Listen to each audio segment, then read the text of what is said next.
नमस्कार. चला आज आपण बाजाराचं विश्लेषण करण्याची एक जबरदस्त आणि खूप जुनी पद्धत समजून घेऊया. ही पद्धत आहे जपानची कॅन्डलस्टिक चार्टिंग टेक्निक्स.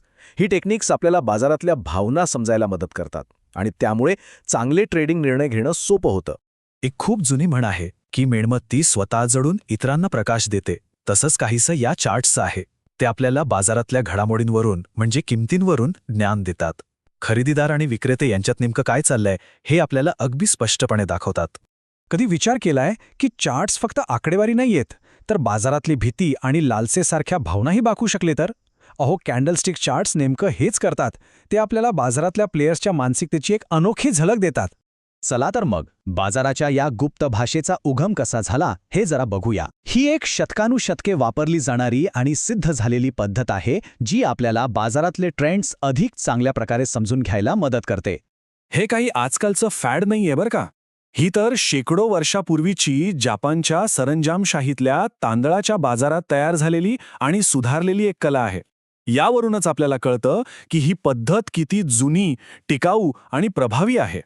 ओके, तर मग आता आपण थेट मुद्द्यावर येऊया.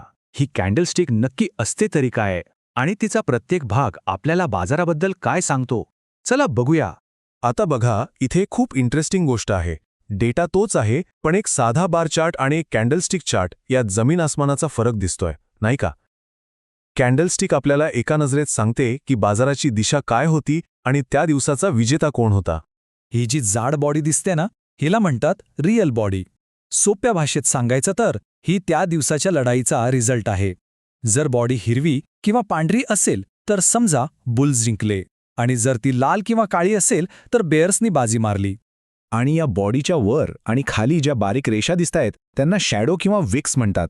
हे म्हणजे त्या दिवसाच्या व्यापाराचे ठसे आहेत.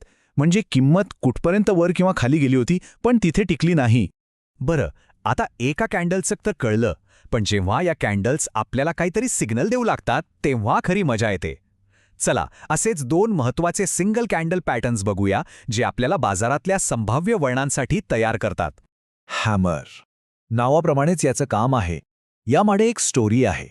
विक्रेत्यांनी किंमत खाली ढकलण्याचा खूप प्रयत्न केला, पण खरेदीदार इतक्या जोरात परत आले की त्यांनी अक्षरशः एक तळ ठोकून काढला. जेव्हा मार्केट पडत असताना हा पॅटर्न दिसतो तेव्हा तो खरेदीसाठी एक चांगला संकेत असू शकतो. आता हा बघा, हँगिंग मॅन दिसतो अगदी हॅमरसारखाच, पण याची जागा वेगळी आणि म्हणूनच याचा अर्थही पूर्णपणे उलटा आहे.